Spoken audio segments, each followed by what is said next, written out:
Olá, Olá, Denise. Boa noite, tudo tudo bem? bem? Boa Boa noite noite, tudo à nossa bom? audiência também. Antes de expor, na verdade, o tema, Thiago, se você pudesse apresentar para o pessoal conhecer aí um pouquinho e com quem que a gente vai falar hoje, fica à vontade, por favor. Legal. Bom, eu sou o Thiago Dutra, sou gestor de TI há mais de 20 anos e especializado em privacidade e proteção de dados, sou DPO pela Exim e recentemente indicado a ser o representante da NPPD aqui no estado do Paraná. Isso é um pouquinho da minha história, da minha carreira profissional. E hoje é um prazer, Denise, estar com você aqui para a gente trocar uma ideia, conversar um pouquinho sobre esse assunto que Muito impactou bom. todo o Brasil, né? Todas as pessoas deste Pois país. é, mas eu acho, Thiago, eu não sei se você tem a mesma impressão, né? Às vezes eu acho que só eu que estou reparando que isso acontece muito. Sabe quando você quer comprar um carro e você toda hora vê aquele carro, você começa a ver aquele carro muitas vezes, e aí Sim. quando a gente estuda o assunto, parece que todas as notícias, né, vêm para a gente até pelos algoritmos. Então, às vezes eu fico pensando, será que sou eu que estou percebendo demais que isso tem aumentado? E aí, o que aconteceu, né, na semana passada realmente foi um dos maiores vazamentos aí da história, né, no Brasil, aí com certeza um impacto muito grande. E eu acho, né, pela gente estar trabalhando com esse tema de conscientização, a gente percebe que as pessoas ainda não sabem qual é o impacto, né? Entendem que, nossa, caramba, meus dados estão, né, foram vazados, mas tem gente que fala, poxa, mas se colocar no Google vai achar alguma coisa assim ou outra, não tem essa ideia do volume que essas informações em conjunto podem causar, né? Na verdade, a cultura de segurança da informação no Brasil, em geral, ela é muito pequena, né? E a gente percebe isso quando se olha para as organizações como um todo. Então, as organizações já têm uma cultura muito baixa de segurança da informação. Quando você traz isso para as pessoas em geral, é um desastre, quase que um desastre, né? Mas o que eu tenho percebido, Denise, eu também tenho essa impressão que você trouxe, né, que parece que a gente vê vazamento de dados toda hora. Mas Toda as hora. pessoas estão começando a se questionar, né? Aquela questão lá de você vai na farmácia, dá teu CPF no supermercado, no posto de gasolina, as pessoas já estão começando a se questionar, né, se devem mesmo fornecer os seus dados. Então, devagarinho, com a entrada da LGPD em setembro do ano passado, com a NPD se posicionando, trazendo questões para a sociedade, eu penso que esse nível de maturidade começa a subir e as pessoas começam a prestar mais atenção. E esse vazamento, com certeza, vai trazer muitos ensinamentos, que, aliás, é o tema da nossa conversa hoje aqui, né? Pois é. E, aliás, né, a gente está falando dessa conscientização e esse é um dos trabalhos que você tem, acho que diariamente agora, né? Porque as empresas, de fato, não era uma prioridade investir na área de segurança, né? TI, sempre ficava como aquela área suporte, que ninguém dava muito valor ali. E agora isso está mudando também, né? Não só as pessoas estão sentindo essa necessidade, estão começando a, como você falou, né, se questionar, e as empresas, por outro lado, estão percebendo que não dá mais para deixar da maneira como estava, né? Se não é pela dor, né? Tem aquele ditado, se não é pelo amor, vem pela dor, né? Então, o que a gente está percebendo é que com a LGPD, com previsão de entrada agora com multas a partir de agosto desse ano, as empresas estão preocupadas com isso e começam a repensar a parte de segurança da informação. Como você disse, segurança da informação sempre foi vista como TI como um todo, né? TI, SI, sempre foi visto como gasto. E hoje as organizações já começam a entender que é um investimento, né? As grandes organizações já estão pensando, né, para os próximos anos, de terem pessoas especializadas em privacidade, segurança da informação, no conselho, participando diretamente do conselho, suas técnicas para ajudar o negócio. Então, segurança da informação, privacidade, Denise, passa a ser parte do core de todos os negócios. Você veja só, no caso do Serasa, que a gente não sabe ainda se é Serasa ou não, mas tudo indica que seja. Veja, qual é o negócio do Serasa? vender segurança para as pessoas, dizendo, olha, você quer acompanhar, ver se o teu CPF não foi, né, não está sendo mal utilizado, compre aqui um pacote, acompanhe tudo o que está acontecendo com os teus dados. Veja, o valor daquela empresa foi extremamente manchado, jogado no lixo, né? Agora, todos os dados que ela diz cuidar estão aí à venda na internet escura, na dark web. Né? Veja que ironia isso, não é? Vamos começar a falar um pouquinho do caso, né? Porque, por enquanto, ainda o que se diz é que não se sabe a fonte, né? Como você falou. E a gente também, o que muita gente fala é que é impossível também que todo esse conjunto de dados, né, do dia para a noite, né, simplesmente apareceu. Você quer falar um pouquinho do caso, essa dimensão, trazer para o pessoal essa dimensão, como que isso... Né? Como que isso, do que de fato a gente está falando aqui? Vamos lá. Veja, por volta do dia 10, meados de janeiro, dia 19, por aí, se percebeu uma movimentação de dados na dark web. Né? Você tinha lá pelo menos 40 milhões de registros de empresas jurídicas, né? De empresas em geral, registros de veículos mais de 100 milhões, e 223 milhões de dados pessoais. Bom, a gente está falando de um país que tem 211 milhões aproximadamente de pessoas. Como é que pode ter um vazamento de 223 milhões de CPFs, por exemplo? Né? Vazou, inclusive, dados de pessoas que já faleceram. Então, veja, você pediu para falar, né, se é algo que surgiu de uma noite para o dia. Não, certamente isso já vinha sendo plantado semente. Aliás, a PSafe, que é a empresa que, inclusive, ajudou a identificar esse problema lá, eles comentaram, o CEO deles comentou que pelo menos 18 meses eles já estavam infiltrados ali, né, os hackers infiltrados e coletando dados. Mas há indícios de que eles já buscavam, talvez não de forma tão ativa, mas informações desta base, que a gente imagina que seja do Serasa, há muitos anos, há mais de 10 anos, é o que se cogita no mercado hoje. Então você veja que é um baita de um desafio, né, para as organizações. Aliás, tem um clichê, mas é muito verdadeiro, né, que diz assim, que não é uma questão de se, é de quando. Né?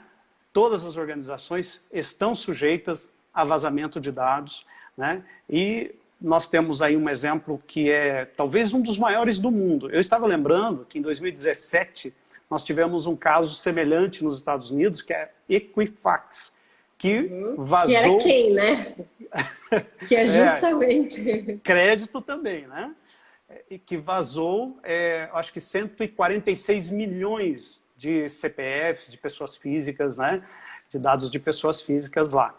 Então você veja que no Brasil nós temos aí quase que o dobro, 223 milhões de CPFs vazados. Então este é o cenário, né, que deixa todo mundo, pelo menos deveria deixar todo mundo em estado de alerta, né, de preocupação com estes dados. E essas investigações também demoram muito, né? Não é assim, até você descobrir a fonte, depois descobrindo a fonte, se de fato a empresa ela tinha uma estrutura e mesmo assim aconteceu, se ela teve realmente uma falha e aí ela vai ser penalizada, como que funciona agora, né? Enfim, estão procurando a fonte. E aí muita gente também está dizendo que pode ser, se não for de fato, né, um banco de dados enorme como Receita Federal, Serasa, pode ser múltiplas fontes, né? Então, como que você vê aí esse tempo de fato, o Ministério Público Federal conseguir achar alguma coisa, conseguir rastrear isso? Sabe, nesse cenário eu estava pensando, acho que foi o professor Bione que comentou, que é uma prova de fogo para a NPD, né? A NPD que foi recém-instituída, os diretores estão começando a trabalhar, quer dizer, ela precisa rapidamente agir para dar as respostas, né? A Polícia Federal, o Ministério Público, etc., precisa rapidamente agir e começar a dar essas respostas. Agora, veja só, as organizações, como a gente estava falando, não se preparam, né, ou não se preparavam de forma abrangente para situações como essas. E aí a LGPD vem dizendo o seguinte, olha, quando ocorrer um incidente, porque a gente sabe que segurança 100% não existe, mais cedo ou mais tarde teremos incidentes. Agora, ocorreu um incidente, eu preciso colocar em prática o plano de ação de gestão de crise. E as organizações, na sua maioria, não têm. E aí não consegue dar as respostas. Inclusive, na própria LGPD, né, a ideia é que, tendo um incidente, você tem que notificar. E dentre os pontos que você tem que falar na notificação, é qual foi a sua medida para mitigar esse risco, né, alguma ação rápida. E se você não tomou nenhuma ação, ou se você tomou uma ação demorada, explicar, inclusive, isso, né? Então, de fato, não tem por onde fugir. Se você não tiver um plano, você não vai conseguir nem responder, você não vai ter nem conseguir saber o que aconteceu, né? Exato, você não tem rastreabilidade, né?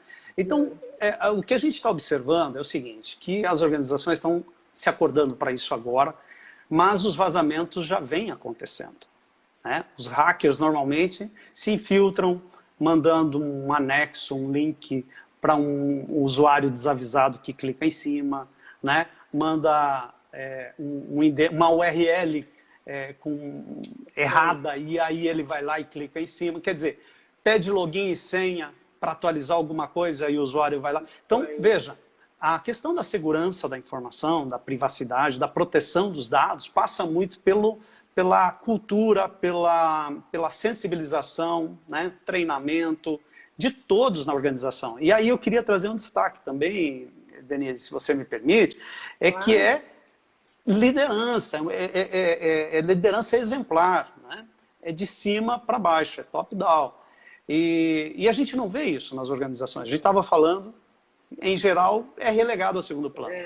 E geralmente é o contrário, né? Quando a gente entra nesses projetos, o pessoal de segurança que fala, olha, dá um toque ali, né, pro pessoal, pro diretor, pro conselho, que a gente precisa desse investimento. Eu já falei aqui algumas vezes, eles de fato ajudam muito no projeto porque eles querem que a gente dar subsídios para que a gente realmente mostre que precisa de mais segurança, né? Porque acho que eles já cansaram de falar, geralmente é isso que acontece. Santo de casa não faz milagre, né? Normalmente é assim, sim. O pessoal sofre muito com isso. Mas, enfim, o que eu queria destacar, então, Denise, são dois pilares principais. Um deles é a cultura, né? É trazer a cultura para dentro da organização de segurança e privacidade. E isso só é possível com sensibilização, com treinamento, né? E também a estrutura organizacional, você incluir isso ali, né? Ter gente responsável, né? Equipe adequada, políticas, controles, planos de gerenciamento de crise. Porque se imagina, numa situação dessa, e talvez aí esteja a resposta, né, para a demora, por exemplo. Porque, por onde começou? Onde é que está acontecendo? Isso foi daqui mesmo, não foi? É da Receita Federal? A gente teve um outro vazamento recente também aí, de um volume grande de dados. Enfim, as pessoas ficam se perguntando de onde saiu. Agora, se você tem um plano execuível, testado, periodicamente... Auditável, né?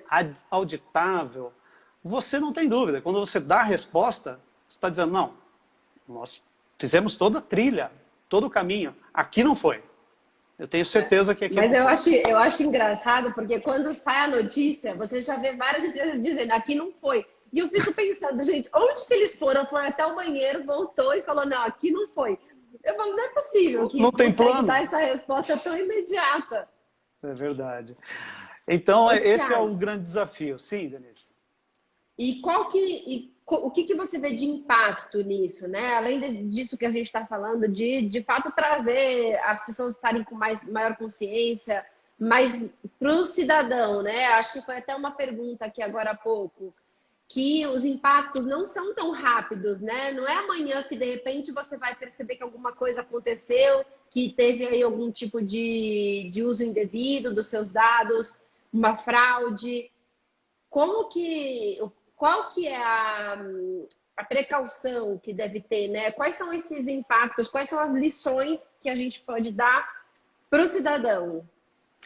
Veja, o que vai acontecer daqui para frente é que muito roubo de identidade, né? Assim que esses dados vazarem definitivamente, porque por enquanto vazou, mas a gente só está vendo lá uma tabela, né? Vazou o CPF, vazou isso e aquilo. A hora que esses dados tiverem, que eles estão sendo negociados. Sim. Nesse momento, enquanto a gente está conversando aqui, eles estão sendo negociados.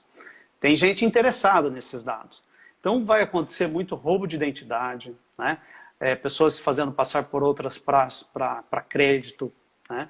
Então, o que eu acho que ainda mais agora que tudo é digital, né? Que você não precisa nem ter tanta cara de pau de chegar no lugar e apresentar tudo. Você faz tudo, né? Você pega tudo online mesmo.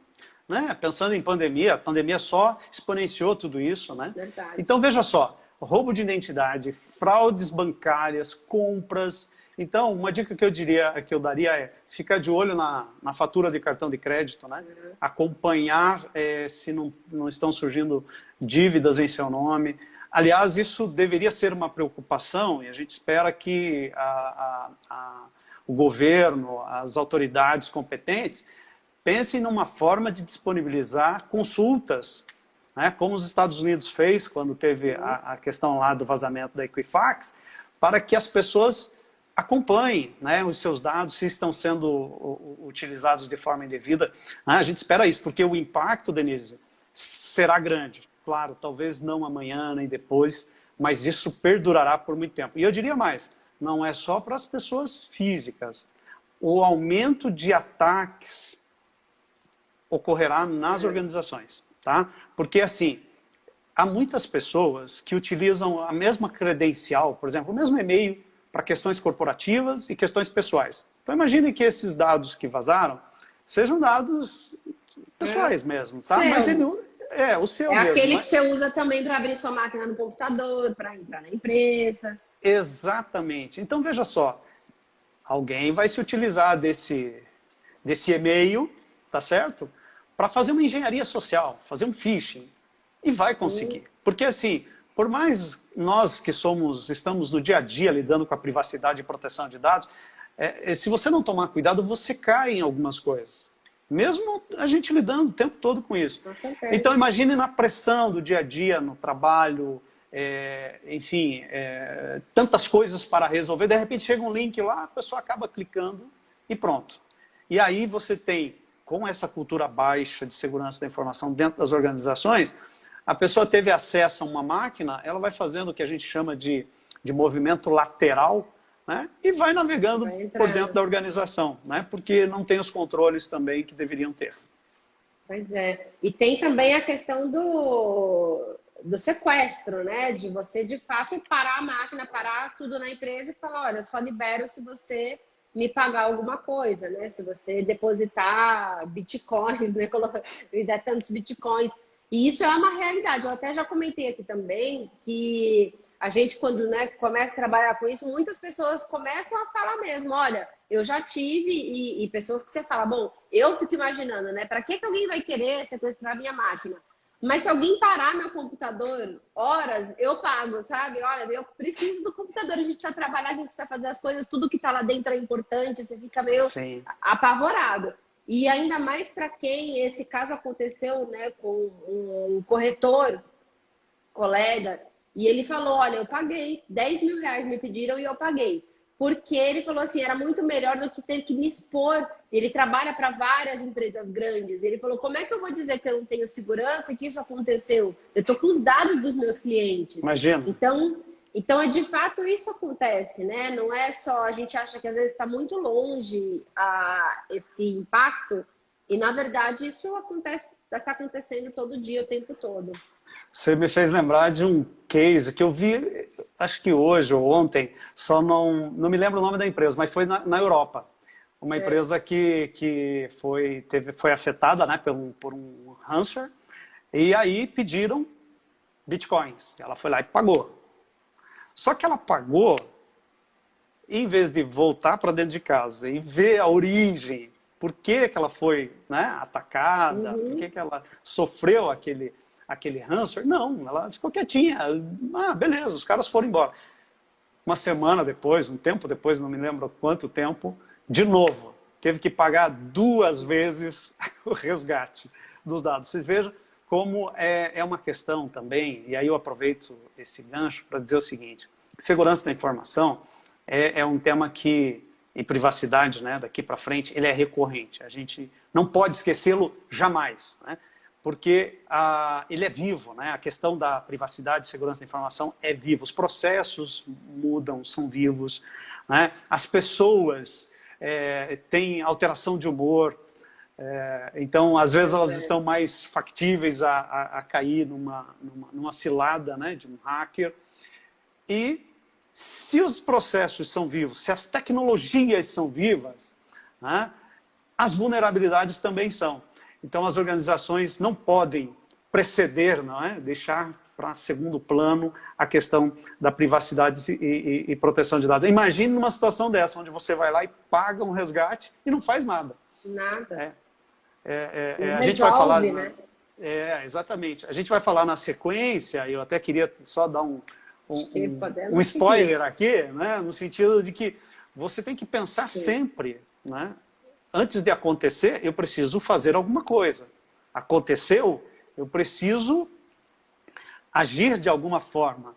E depois que aconteceu, eu também tenho algo a fazer, né? Eu tenho lições aprendidas, rodar lá o PDCA, né? Para quem que é da área de qualidade, e implementar as melhorias. Bom, para a pessoa física, então, monitorar, acompanhar, enfim, né, ficar aí de olho.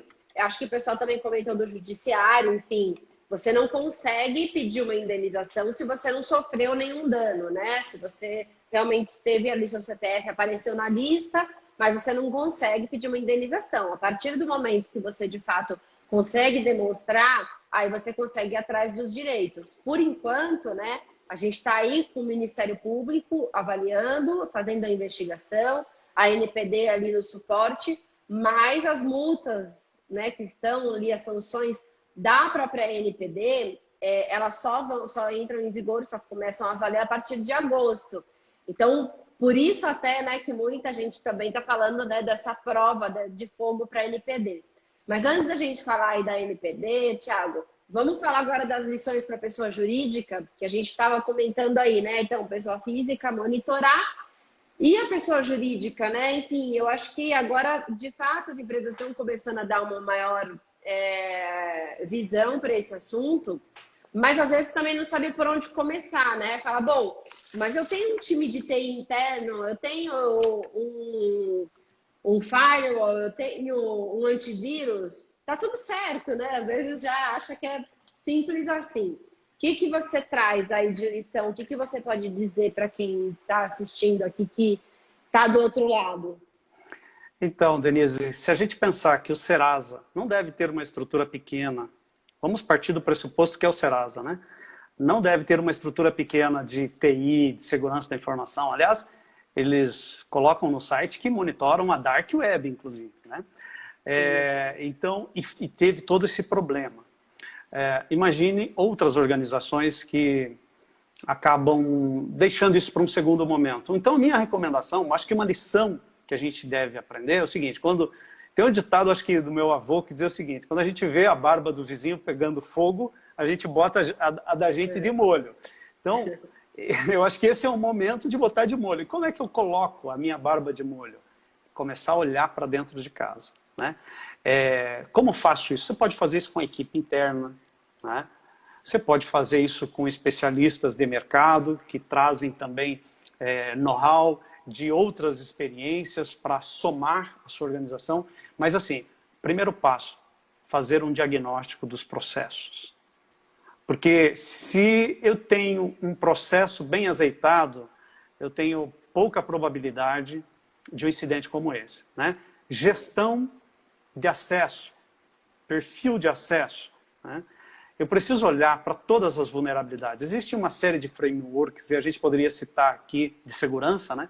Eu poderia citar a família da ISO 27000, né? A 27001, 27002, e lembrando que tem a 27701, que é uma extensão, né, dessas duas, para a privacidade, né? Tem a 27005 para riscos, e que você pode, né, qualquer um tem acesso a essa norma, pode olhar para ela e verificar como estão os seus controles, comparar isso com os seus controles, né? Até porque não é fácil, né, Thiago? Eu vejo que, enfim, você trabalha muito com essas questões de avaliar a maturidade, né, das empresas nesse assunto. E eu fico pensando, gente, como vai avaliar a maturidade, né? E a gente tem uma legislação que fala que a empresa tem que ter segurança adequada, apta a proteger os dados, né? O que é apto a proteger os dados? Então, acho que você está dando um norte aí de por onde pode seguir, né? Você precisa... Eu não tenho como gerir algo que eu não conheço, né? Então, como é que eu faço para conhecer isso? Já que podem ter inúmeras vulnerabilidades, né? E não adianta, o pior cego é aquele que não quer ver. Então, eu preciso abrir os olhos para isso, né? Fazer esse diagnóstico. E aí, Denise, cada organização tem a sua realidade. Então, não existe receita de bolo, por isso do diagnóstico, né? Então, não existe, toma esse pacotinho, faz isso, isso e isso, que está resolvido. Não, tem empresa tá aqui o seu plano, né, de incidente e pronto. Aliás, outro dia eu vi alguém vendendo, né, planos dessa natureza. Eu também vi. Pacote de documentos de privacidade. Não, compra isso aqui e está tudo resolvido. Gente, então, privacidade, segurança de dados, exige esse cuidado, esse olhar cuidadoso, cauteloso, né? Mapear esses riscos, porque assim, eu também, aceitar um risco, também é legal. Eu preciso conhecer o risco, né? Se eu aceito, eu sei como tratá-lo se acontecer algum problema depois. A dificuldade é que, quando surge um problema dessa natureza, eu não conheço os riscos, eu fico batendo cabeça para todo lado. Então, a recomendação, Denise, no primeiro momento seria essa. No primeiro momento, diagnóstico, eu identifico, né, os meus gaps, os meus riscos e vou tratando, vou mitigando. Porque, inclusive, no que tange a LGPD, você não precisa fazer tudo. Aí me corrija se eu estiver errado. Você pode ter um plano de adequação a longo prazo. Agora, não dá para não ter plano, né? É uma lei baseada em risco, né? Inclusive, um dos assuntos que são trazidos na própria lei é que o seu banco de dados passado, que tem até a entrada da lei em vigor, você pode ir tratando de forma paulatina. Mas se você não tiver um processo para atender demanda do titular já hoje, se você não tiver uma política, né, que você já está dando uma transparência, aí de fato, né, você não tem muito o que dizer, mas é o que você está falando. Se você tiver um plano, já é meio caminho andado. Você tem, inclusive, aquele princípio, né, da responsabilização e demonstração, que é justamente você mostrar para a autoridade o que você tem feito, né, o que você está fazendo. A lei traz essa questão da boa-fé, né? E se você tem um plano, isso já mostra que você está interessado no assunto. E continuando a questão anterior, Denise, então você fez o diagnóstico, definiu controles, né? Para definir controles, você vai ter que estabelecer políticas, normas, procedimentos, capacitar as pessoas, porque uma outra coisa que não adianta fazer também cria-se uma política, bota na gaveta e não capacita as pessoas. Não adianta nada. Então, esse movimento, né, que a gente espera que comece a acontecer dentro das organizações, eu acho que esse incidente vem pelo menos para dizer, pessoal, vamos lá, daqui a pouco pode ser você também. Isso aí. E a gente está falando, né, desses documentos, sem a política, o pessoal está comentando bastante aqui também, dos gestores, né, da importância dos gestores, que a gente falou mais no comecinho, que você falou que de fato é um assunto top-down, que não dá para ser deixado, né, de lado. Eu ia falar também quando a gente estava falando, né, de uma lei baseada em risco, o próprio governo federal também mostrou aí, trouxe alguns guias, alguns documentos que podem servir de norte. Um deles é o relatório de impacto, né, a proteção de dados. Então, tanto a lei ela tem esse viés de olhar o risco, que quando você tem uma situação que pode trazer um risco para o titular, você tem que fazer, né, um relatório onde você demonstra quais são as medidas que você está tomando para mitigar esse risco, mesmo você sabendo que tem um risco, mesmo você demonstrando que tem um risco, ou seja, não é porque existe o risco que aquilo não vai continuar, né? E eles trazem, o governo federal trouxe, inclusive, ele é muito parecido com o que já tem nas autoridades de fora, né? As autoridades de proteção de dados europeias, mostrando como que você faz para mensurar esse risco, né? Considerando a probabilidade de acontecer e o impacto que pode trazer para o titular. Então, é isso que você falou. Você precisa conhecer esse risco, você precisa saber a que você está exposto para conseguir sanar, né? E você trouxe aí as ISO, todo mundo acaba ficando só ali na letra da lei e achando que tem que esperar a autoridade nacional fazer alguma coisa para começar a olhar para esse ponto, né? Ah, mas está dizendo que é apto, como é que a autoridade vai se posicionar? Eu ouço muito isso, as pessoas achando que vão jogar todo o peso, né, da adequação para a autoridade regular tudo. E é uma lei como qualquer outra, né? Com as suas lacunas, com as suas brechas, e que são questões propositais, inclusive, porque se você fecha tudo, realmente você não consegue atender a quantidade de empresas e de negócios diferentes, né? Você precisa também deixar, de alguma certa forma, que as empresas e que as pessoas tenham essa consciência e saibam lidar com o assunto também, né? É verdade. A gente vê, inclusive a NPD, se movimentando para tratar as pequenas e médias empresas de forma, né, diferente. Por isso que a lei, né, eu entendo o que você está dizendo, ela não vem fechando tudo, porque a letra é única para todo mundo. É única. Então a NPD tem esse papel de regulamentar e muito bem lembrado. Eu acho que essas políticas, esses documentos, essas normativas já que o governo disponibilizou são muito úteis, né? Às vezes você não tem precisa comprar um pacotinho, né? Exatamente. Você tem uma empresa pequena que não tem condições de contratar uma assessoria, né, uma consultoria, ela vai lá, lê a ISO, né, para a parte de segurança, lê essas políticas que o governo tem, esses padrões que ele vem disponibilizando e começa a implementar. O que não dá é para cruzar os braços e dizer, não tenho dinheiro para isso, vou esperar a NPD regulamentar para daí ver o que eu vou fazer. Aí não é boa fé, né? E quando acontecer alguma coisa, só conseguir falar, daqui não foi, né? Não foi daqui, não sei o que aconteceu. É, verdade. Então, Denise, eu acho que tem esses momentos, né? Eu acho que esse é o momento de aproveitar, antes que aconteça algum problema, a gente já ir pensando a estrutura, as organizações já irem pensando a sua estrutura de segurança, montando lá o seu comitê de privacidade, né? É uma jornada multidisciplinar, então não é só segurança da informação, certamente não é só jurídico, não é só negócios, as pessoas precisam conversar e ir trabalhando essa questão. Lembrando que é uma jornada, a jornada traz essa ideia de que é algo que não termina mais, né? Para sempre, daqui para frente a gente vai estar sempre falando em privacidade, proteção de dados, lembrando que a tecnologia cada vez aumenta a velocidade, né? Inteligência artificial, machine learning, enfim, IoT, Revolução 4.0, né? E por aí vai. A organização, o Fórum da Organização Mundial tem dito que em 2025 se espera uma pandemia da cibersegurança, né? Por quê? Porque a evolução de sistemas de TI, da evolução tecnológica como um todo, né, vai trazer um perímetro de ataque ainda muito maior. Então, imagina, se hoje a gente já está sofrendo com isso, imagine daqui em 2025 como será, se não fizermos Nem nada. fale.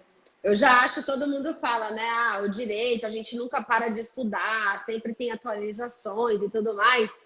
Eu já acho muito, mas quando eu vejo como é dinâmico isso na área de vocês, eu falo, acho que vocês, de fato, vocês não piscam, né? Você vai dormir e quando acorda no outro dia já tem muita coisa nova, você não consegue nem fechar os olhos.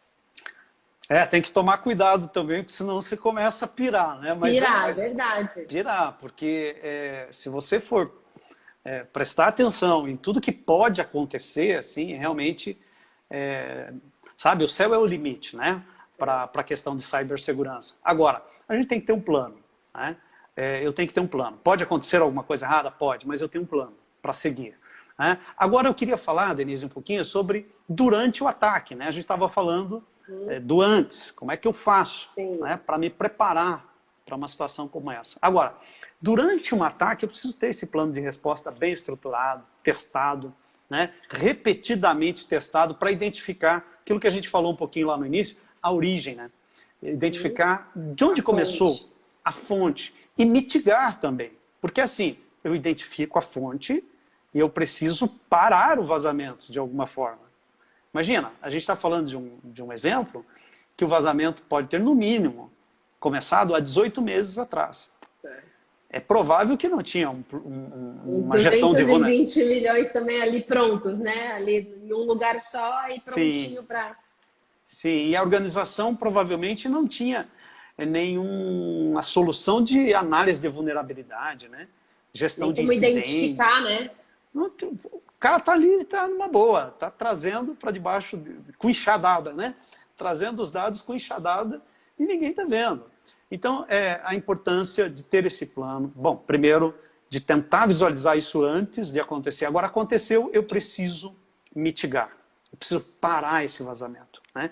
E preciso comunicar rapidamente. Infelizmente, a LGPD e a NPD agora têm a responsabilidade de dizer em quanto tempo, prazo, né? A lei diz que precisa comunicar imediatamente. Mas o que é imediatamente para mim? Não, mas é pior do que imediatamente, viu? É em prazo razoável. Ou prazo razoável. Piorou, né? Piorou. Quer dizer, o que é um prazo razoável, né? Bom, aqui no Brasil pode ser até meses, né? Então, a gente precisa entender como organização, como empresa, que agora tem uma autoridade que nós prestamos conta, precisamos dizer que houve um problema, já apresentar um plano de mitigação, e eu preciso ainda, dependendo do prejuízo que eu possa trazer como organização ao dono do dado, ao titular do dado, eu preciso informá-lo também. Não adianta ficar no negacionismo, né? Não é aqui, não é. Se é melhor dizer que é e qual é o plano para mitigação. Sim. É isso que a gente espera como sociedade. Essa questão do prazo, só para não ficar assim também tão vago, porque daí eu já sei que tem, pelo menos quando a gente fala isso nas empresas, eles falam, né? Mas você não tem nem prazo, como eu vou montar um plano? E aí, de novo, cruza os braços e acha que tem que esperar. A gente tem acompanhado o prazo na Europa, né? Enfim, claro que trazendo a conscientização de que isso pode mudar, mas na Europa o prazo são 72 horas, né? Então, de fato, é algo que você não pode demorar, né? O imediatamente, o de prontidão, o prazo razoável, lá fora são 72 horas. Então, a gente tem preparado as empresas para seguir esse prazo, né? Acompanhar o que a gente vê acontecer também fora. A NPD ela vai se posicionar certamente com esse prazo, mas eu concordo contigo, acho que não vai ser muito diferente do que temos visto, pelo menos é isso que a gente espera, né? Pois é, mas você precisa ter algum norte para fazer alguma coisa, né? O que você vai colocar no seu plano, né? Quanto tempo que você vai responder. Então, eu acho que dá uma boa direção, pelo menos o prazo de fora, né? A gente ter alguma ideia. Sem dúvida, sem dúvida. E o depois, né? Quer dizer, depois que aconteceu um vazamento de dados, eu tenho lições aprendidas, eu preciso incorporar essas lições, né? Então tem que olhar para dentro de casa, rodar ali o PDCA, atualizar os meus planos, né? Com os riscos que eu identifiquei, agora eu já mitiguei. O que é o PDCA? O PDCA é o plano, né, de planejamento, de checagem, de fazer, né? C de checagem e A de agir, né? Então quem é da área de qualidade está muito acostumado com o PDCA, né? Então é rodar, fazer a rodinha ali, planeja, executa, checa, vê se está tudo ok e age de novo. Então aconteceu um incidente, eu preciso agora aprender com isso, né? Reúne a equipe de segurança, reúne as outras, o time de privacidade, né? O comitê de privacidade, as áreas de negócio, e vamos lá, vamos aprender. O que a gente pode, né, cercar, fechar mais as portas para que não caiamos em situações semelhantes. Pois é, e a gente falou muito, né, do perigo dentro da empresa, que muitas vezes é ali, né, que a fragilidade é a pessoa, né, o ser humano, de clicar em alguma coisa errada e tudo mais. E isso não tem plano que resolva, né? É só treinamento, treinamento, treinamento, teste, conscientização, né? Não adianta colocar um plano no papel, né? Você sabe que 95% dos problemas de segurança da informação é comportamental, começa com comportamental, ou seja, são as pessoas, e segundo, são softwares ou sistemas desatualizados. Se você tratar bem esses dois pontos, você resolve 95%. Mitiga tudo aí, Você mitiga, né? Caramba. Então, tem alguns fornecedores de software, né, que colocam assim, ó, implanta essa solução aqui, está tudo resolvido. Né? Não existe isso. Né? Você precisa trabalhar a cultura internamente. E seja lá, tem hoje tantas formas, né? Você tem, inclusive, pode utilizar gamificação para isso, para engajar as pessoas. Existem muitas formas de trazer o colaborador desde o porteiro, né? Desde a área operacional até a alta direção. Eu até inverteria, desde a alta direção até o porteiro, né? Que é de cima para baixo essa questão. E você tocou num ponto muito importante, que é treinar, treinar, treinar. Testar o plano, testar 1, 2, 3, assegurar-se de que aquele plano é realmente válido para aquela organização e assim seguir a jornada, né? Rodando aí o tempo todo essa roda do PDCA. Eu achava engraçado, né? Eu trabalhava mais próximo, né, antes do pessoal de cibersegurança. Eu achava engraçado até a forma como eles mostravam para a empresa que ela precisava do trabalho, né? Falavam assim, olha, me deixa passar aqui algumas horas, que você vai ver se eu não entro no computador do diretor da empresa e vejo o que ele está fazendo no e-mail dele, que e-mail que ele acabou de mandar. E, de fato, eles falavam, realmente, é vulnerável e eles conseguem muito fácil, né? Agir dessa forma. Isso que não tem toda a tecnologia que, de fato, as pessoas que, né, vivem disso, de certa forma, para o mal, que eles conseguem, né? A rapidez que eles conseguem fazer isso. Eu me lembrei agora de um caso de phishing que foi utilizado um robô. Conseguiram imitar a voz do CEO de uma organização. Não me lembro exatamente a fonte do case, mas teve um caso desse, né, e que solicitava um depósito, uma conta determinada, né, e até o timbre de voz, né, eles conseguiram, e a pessoa que recebeu aquela mensagem não teve dúvida que era o chefe dela que estava pedindo para fazer o depósito. E ela foi lá e fez. É um caso de engenharia social. Né? Então, o que eu diria hoje, a gente precisa desconfiar, sempre. Né? Existe um conceito no mercado, cunhado aí pelo Gartner, dizendo o seguinte, zero trust. Né? Você desconfia, precisa desconfiar. Né? Eu acho que no dia a dia, quando a gente impregnar a cultura de privacidade, segurança da informação nas pessoas, elas vão sempre partir de uma desconfiança. Né? Não é uma desconfiança, né, assim, extrema, né? ruim, mas é para proteger. Mas é uma mudança de cultura muito grande para a gente. Por isso que aqueles golpes do WhatsApp, o pessoal cai muito, porque é todo mundo muito camarada, é muito, né, querendo ajudar o próximo. A gente tem muito nessa questão. Alguém pede uma coisa, o outro sai depositando. Eu acho engraçado. Sim, interessante. Porque, gente, eu não ia conseguir sair depositando na hora que alguém me pede, né? E depositando, às vezes eu demoro tanto para fazer alguma coisa. Mas tem gente que é tão rápido. Alguém pediu, tô precisando, inventa umas histórias e todo mundo cai, né? A gente fala, como que pode? É impressionante. E você vê, mas isso é o calor brasileiro, né? É o calor brasileiro. Talvez...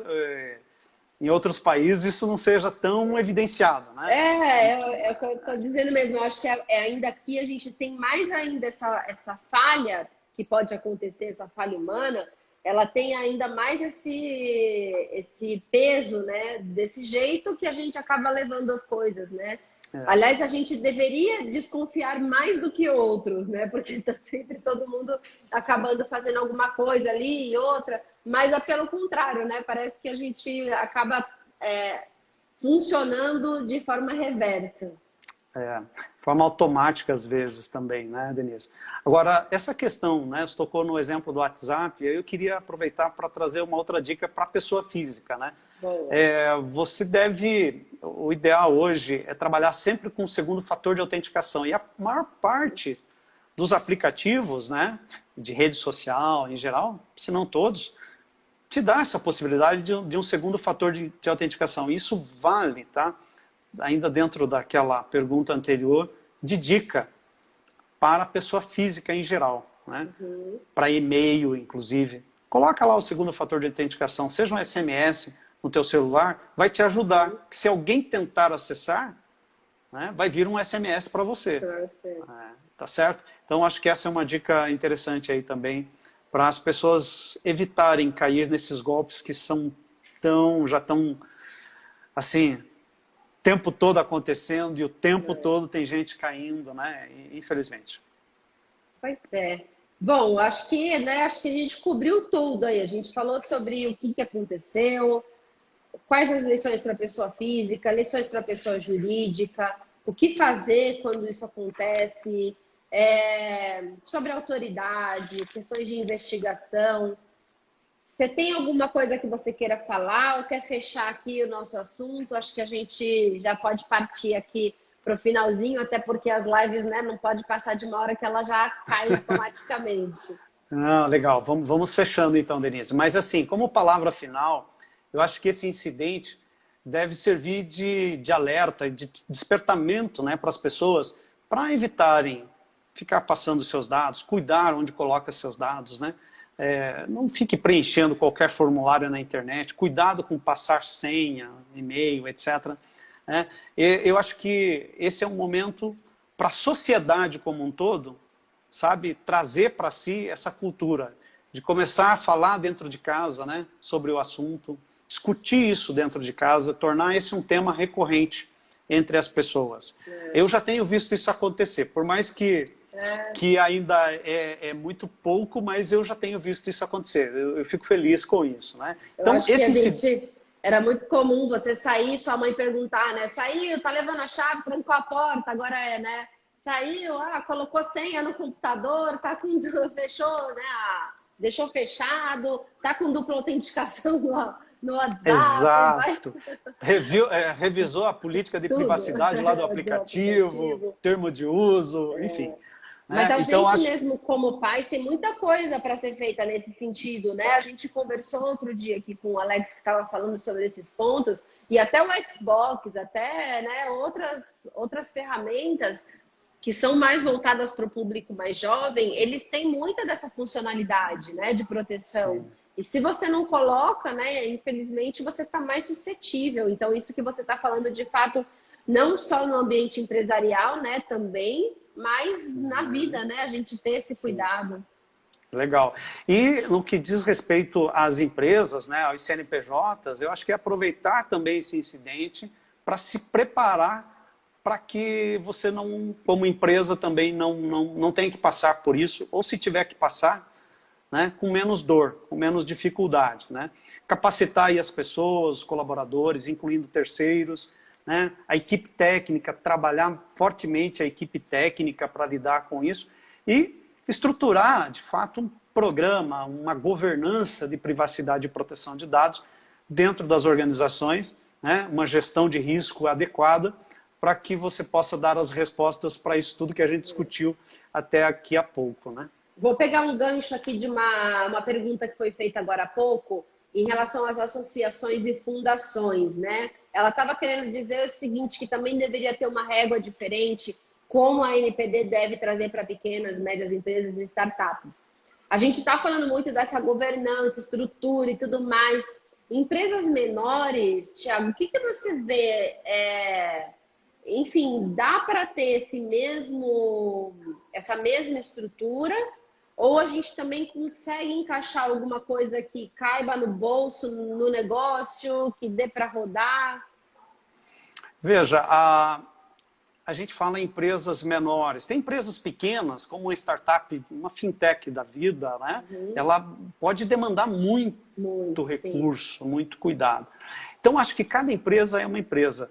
Mas, assim, respondendo diretamente a sua questão, dá para encaixar sim. Dá, né? Não existe, de novo, aquilo que a gente falou até há pouco, né? Não existe uma receita, né, fechada que serve para todo mundo. Então, eu vou adequando de acordo com a necessidade dessa empresa. Então, talvez uma empresa, uma padaria, não vai precisar ter lá um comitê, obviamente que não. Mas uma sensibilização, um treinamento para as pessoas, certamente, é factível. Né? O sistema que... Perdão. Não, até levantei esse ponto, porque essa é mais uma, né, vamos dizer assim, desculpa que muitas empresas falam, eu ainda não comecei a fazer nada, me adequar, porque isso vai ser caro, isso não é para nós, isso não cabe no meu bolso. E aí a gente vê que, de fato, algo que ele poderia fazer, um treinamento, né, poderia ajudar muito, como você falou, 90% ele mitigaria aí. Sim. Eu estava falando de, por exemplo, você vai contratar, somando a essa questão, você vai contratar um software, toda padaria, já para usar o exemplo da padaria, tem que ter lá um sisteminha para registrar, etc. Sim. Esse sistema, uma empresa desenvolveu. Então, esta empresa deve ter desenvolvido lá dentro do conceito, né, a gente não falou sobre isso, mas só para resgatar aqui, do Privacy by Design, ou seja, deve ter desenvolvido, né, com segurança desde o princípio. Então, eu, como padaria, não tenho que me preocupar com uma equipe de desenvolvimento, né? Enfim, capacitar pessoal para isso, até porque eu não desenvolvo o sistema. Mas quando eu contrato, eu preciso ter a consciência de que aquele sistema tem que estar up to date, tem que estar ok. Os prestadores de serviço, né? O terceiro. Então, por isso que eu digo para você, todas as empresas têm o que fazer, né?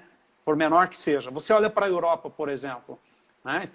Lá você também tem exceções para empresas até X funcionários, etc. E tal. Não precisa, por exemplo, da função do lá do DPO.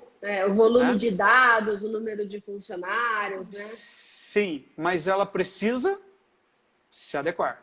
Sim, ela precisa responder tão bem quanto uma outra organização que aí se exige um DPO. Então as estruturas são diferentes, mas a responsabilidade é a mesma.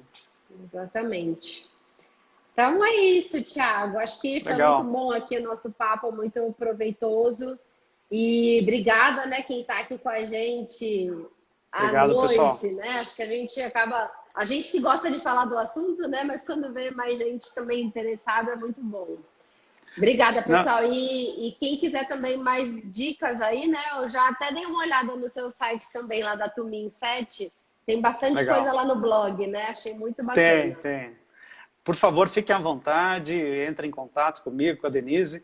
E olha, Denise, foi um prazer de novo estar com você aqui, a gente bater essa bola aqui, conversar um pouquinho, trazer informações, né? Eu acho que esse é uma missão para a gente que está na área de privacidade e segurança, né? Proteção de dados. Eu digo que eu me apaixonei pelo tema. Eu sou oriundo de TI, de gestão de TI, e desde que comecei a estudar, me apaixonei. Quando tenho oportunidade de falar, eu realmente estou dentro, quero participar, porque é apaixonante. Até outro dia, uma colega que trabalhou comigo há, sei lá, uns 10 anos atrás, começou a estudar o tema, eu falei, você vai se apaixonar também. É um tema muito bom, muito legal. Eu tenho aluno que deu depoimento falando que tinha começado a estudar por curiosidade, começou a fazer o curso por curiosidade, agora não consegue parar, que ele falou, o que eu faço? Eu não consigo parar de estudar isso e prestar atenção em tudo que acontece. Fala, é assim mesmo. Vem somar com a gente. Pois é. Obrigada, Thiago. Beleza, obrigado. Nos falamos depois. Muito obrigada por ter aceitado o convite. Obrigado a você, tchau, tá? Um abraço Um abraço a todos. Tchau, obrigada a todos. Até mais, pessoal.